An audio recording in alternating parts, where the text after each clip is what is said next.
1948 को हमारा यहाँ करसों का गोलीकांड हुआ था, तब तक में आदिवासियों का क्या बदलाव आया आपको?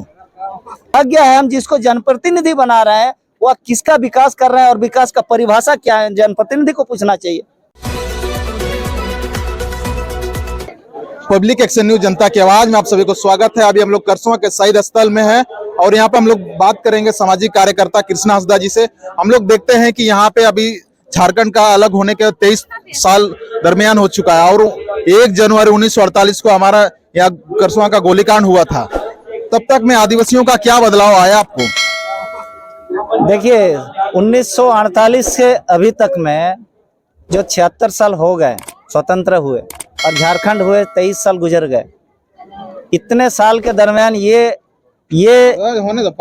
देखने को मिला कि उस समय की जो जज्बा थी हमारे आदिवासियों में जल जंगल जमीन के प्रति, आज वो जज्बा खत्म हो गए। वो आज जज्बा नहीं देखने को मिलता है। और आज पहले लॉजिकल होते थे, बात समझते थे लोग, लेकिन आज के परिप्रेक्ष्य में हमारे आदिवासी लोग बात कम समझते हैं, ज्यादा पढ़ लिख लिए कम समझते हैं, ये देखने को मिल रहा है। बिल्कुल। हाँ। और हम लोग देख रहे हैं कि लोग यहाँ पे दिनों दिन बढ़ रहे हैं जिस हिसाब से, और लेकिन आदिवासियों का जो जिस हिसाब से वो लोग का डेवलप होना चाहिए, विकास होना चाहिए, जागरूकता होना चाहिए, वो नजर नहीं आ रहा। ऐसा क्यों हो रहा? देखिए बात आपका सवाल जो है कि जो डेवलप होना चाहिए माने विकास, तो विकास का आज तक कोई परिभाषा नहीं दे पाया है। ना केंद्र सरकार परिभाषा दे पाया है, ना राज्य सरकार का कोई ब्यूरोक्रेट्स ये परिभाषा दे पाया है। तो आदिवासी का नाम से जो विकास का जो यहाँ पर जो बोलता है ना पेट्रोल डीजल जो खर्चा मिल रहा है, ये पेट्रोल डीजल हमारे पास नहीं है, पहुंचे नहीं रहा, तो आदिवासी दौड़ेगा कहाँ से? रही बात दौड़ने की, तो वो वाला और कहीं दूसरा गाड़ी में डाला जा रहा है। आदिवासी का जो दौड़ाने के नाम से, जो विकास के नाम से जो मद आ रहा है, केंद्र सरकार से संचित निधि का अनुच्छेद 275 के तहत जो अलग से प्रोविजन बनाया गया है कि आदिवासियों का विकास के लिए ही केवल भारत में मद आवंटन होगा। तो सवाल ये हो रहा है कि 1947 के बाद 1950 से संविधान लागू हुआ, तब 50 के बाद से जो भी चुनाव आई 52 के बाद, और 52 के बाद से सरकार बनने के बाद जो फंड अलग अलग बनी कि आदिवासियों का विकास के लिए 275 अनुच्छेद में अलग से एक मद बनाया गया है और वही मद से आदिवासियों का विकास करेगा। लेकिन आज दुर्भाग्य है हम जिसको जनप्रतिनिधि बना रहे हैं वह किसका विकास कर रहे हैं और विकास का परिभाषा क्या है, जनप्रतिनिधि को पूछना चाहिए। बिल्कुल। क्यों नहीं हुआ? 75 साल में एक आदमी बच्चा पैदा होके मर जाता है, 75 साल में बूढ़ा होके, लेकिन आदिवासी का वही है। आज ये जो भीड़ देख रहा है ना, ये शहीदों का सम्मान देने थोड़े आया है या घूमने आया है। सही बात बता रहा हूँ। ऐसा लग रहा है शहीदों का सम्मान देने नहीं आया आदिवासी? जाइए ना, पूछ लीजिए ना, कितना आदमी जानता है, इतिहास से नहीं जानता है। बिल्कुल। ये वीडियो भी हम लोग पूछेंगे, बहुत सारे युवा लोगों से पूछेंगे, बहुत सारे जो यहाँ के कर्ता धर्ता लोगों से पूछेंगे कि यहाँ पे हम लोग देख रहे हैं, हम लोग देखते हुए आ रहे हैं कि यहाँ पे कोलान में पूरे आपका देखा जाए तो लगभग आपका आदिवासी विधायक ही है और संसद भी लगभग यहाँ पे इस क्षेत्र में आदिवासी संसद है। तो हम लोग तो आप किस जगह में पहुंचेंगे कि आपका विकास होना संभव होगा? राष्ट्रपति भी आप बन गए। अरे भाई देखिए, राष्ट्रपति बने या प्रधानमंत्री बने, जब तक मेरा कानून जो बना हुआ इसको इम्प्लीमेंट नहीं करेगा, मेरे लिए जो कानून बना है संविधान में, उस कानून को यहाँ अमली जमा पहनाना होगा ग्रास रूट में। तो उसके लिए यहाँ पर जो एक्ट बना है, जितना भी CNT एक्ट, SPT एक्ट हो या चाहे विल्किंसन रूल हो, चाहे आपका पेशा एक्ट हो, वन अधिकार अधिनियम हो, तो सारा एक्ट को तो खत्म कर दिया FCA से। फॉरेस्ट कंजर्वेशन एक्ट 2023 आया, सारा एक्ट खत्म। तो कहाँ से विकास होगा? आदिवासी को नंगा करेगा अभी कुछ दिन के बाद, ये देखिएगा। हम लोग देखते हैं कि यहाँ आदिवासी का जिस प्रकार से केंद्र सरकार के द्वारा माननीय यहाँ का इसी ये मतलब लोकसभा क्षेत्र का संसद महोदय जी है जो आदिवासी ये उसको पद मंत्री मिला है ना, उसके बावजूद भी आज हम लोग देख रहे हैं कि जो केंद्र वन अधिनियम संरक्षण कानून 2023 पास हुआ है, क्या इस 2023 जो पास हुआ है, इतना भयानक कानून ऐसे क्यों पास हो सकता है? क्या उनको आदिवासी अपने आप को नहीं लगता है क्या इतने सारे जंगल में जो लोग रहते हैं उनका संरक्षण नहीं करना है? देखिए बात यह है कि जो भी हमारा सांसद हो या मंत्री हो वो मेरा नहीं है, को बोल दे एक दिन कि मैं आदिवासी प्रतिनिधि हूँ तो मान जाऊंगा। ये कोई पूंजीपति का प्रतिनिधि है तो पूंजीपति के लिए ना कानून बनाएगा। आदिवासी के पास ठन ठन गोपाल नहीं है। क्या प्रभाव पड़ेगा अगर ये होगा तो?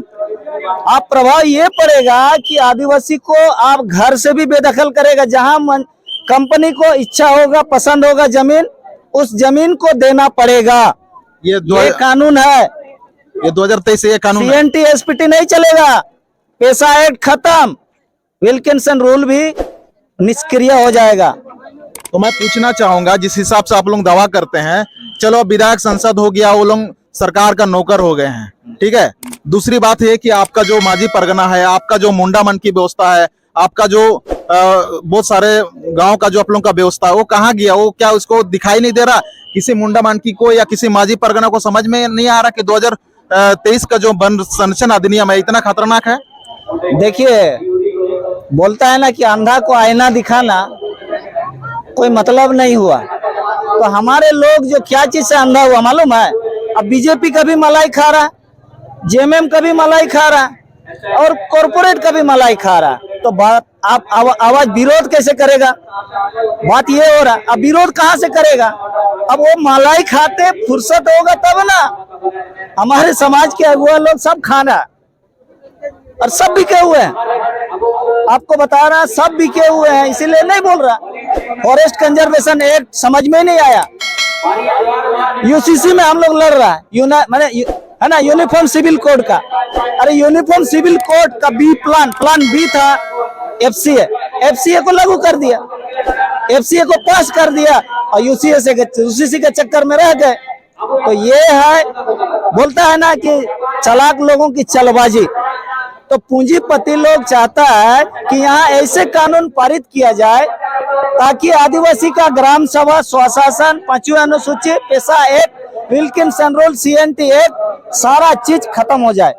बिल्कुल, हम लोग देखते हैं कि सीएनटी एक्ट को बनाने के लिए बिरसा मुंडा जी लड़े थे और एसपीटी को बनाने के लिए सिद्धू कानू संताल परगना में जो विद्रोह हुआ था, बहुत सारा विद्रोह हुआ था।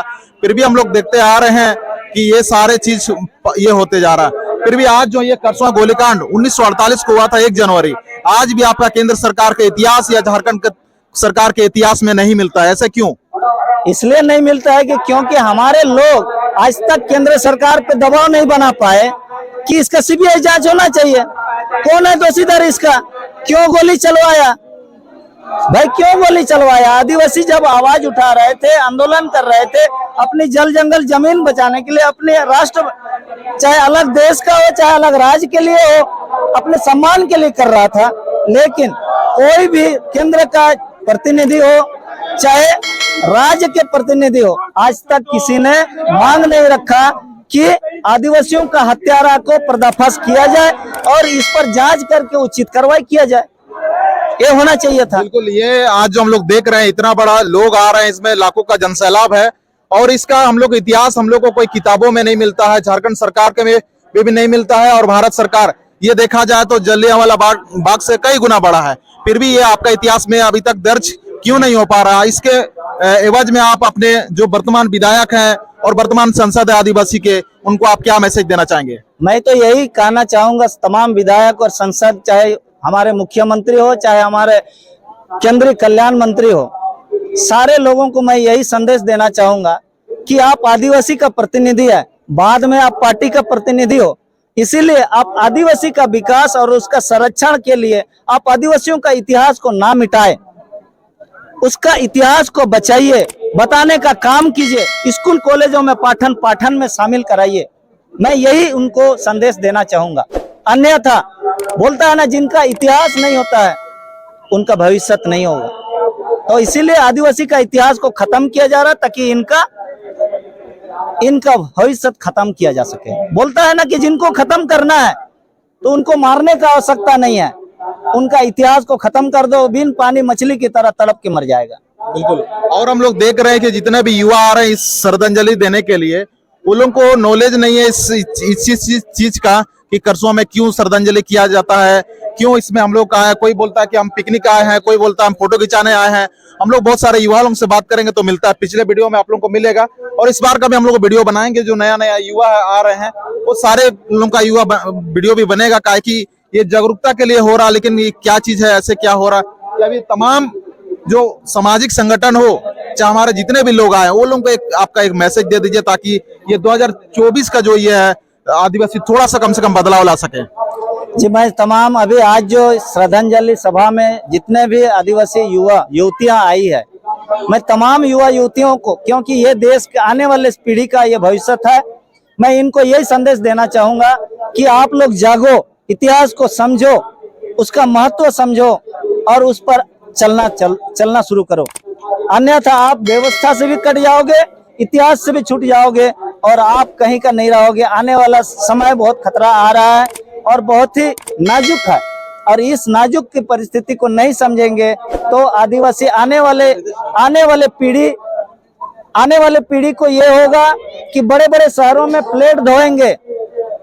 हो सकता है आने वाले 25 साल के बाद आदिवासी लोग को चिड़ियाखाना में रखे। ये संताला, ये मुंडा, ये उरांव, ये खड़िया है, क्योंकि आदिवासी अपना अस्तित्व खत्म करने जा रहे हैं। खुद आदिवासी जिम्मेवार है। और एक दूसरा बात है, हम लोग हर जगह देख रहे हैं कि हम लोग छोटा छोटा लोग पोस्टर में सिर्फ 20 किलो पोल्ट्री, 15 किलो पोल्ट्री, आप ही लोगों का लोग इतना फुटबॉल आयोजन कर रहे हैं, वहां पे आपका युवा नशे का हालत में सब बेबस हैं। क्या ये लोग आप कैसे सुधारेंगे तमाम आपका समाज को? देखिए, जब तक हमारे पढ़े लिखे जो हमारे बुद्धिजीवी लोग हैं समाज में नहीं बैठेंगे, व्यवस्था के अगुआ लोग के साथ नहीं बैठेंगे, युवाओं को कोई बात नहीं बताएंगे, तो हमारे युवा पीढ़ी भटकेंगे ही। इनको इतिहास नहीं पता चलेगा, इनको खतरा महसूस नहीं होगा। ये तो हमारे जो पढ़े लिखे लोग हैं शहर माने चले जाते हैं, गांव छोड़ देते हैं, व्यवस्था छोड़ देते हैं। तो गांव का बेचारा, इनको इतिहास जानकारी नहीं है, पढ़ाई नहीं होती है स्कूल कॉलेजों में, ना इसको संविधान बताया जाता है, ना स्वशासन व्यवस्था की रूढ़ी प्रथा बताए जाते हैं। विल्किंसन रूल तो बहुत बड़ा चीज है, यहाँ कोलान का बच्चा लोग को विल्किंसन रूल नहीं बताया जाता, समाज में कौन बताएगा? तो इसी के साथ यहाँ पे जितने भी भीड़ है हम लोग देखते हुए आ रहे हैं, काहे की हाल कोई हम लोग गांव तरफ एक नजर दौड़ाते हैं तो जितना भी युवा है सब अपना नशे में व्यस्त है। और यहाँ पे आज श्रद्धांजलि दिवस है और आज के दिन को यहाँ लोग जितने भी आए हुए संकल्प लेके जाए कि ये 2024 का जो साल है थोड़ा सा कम से कम आदिवासी और मूलवासी का जो भी है हित के लिए बदलाव हो। इसी के साथ पब्लिक एक्शन न्यूज में बने रहने के लिए आप सभी को धन्यवाद।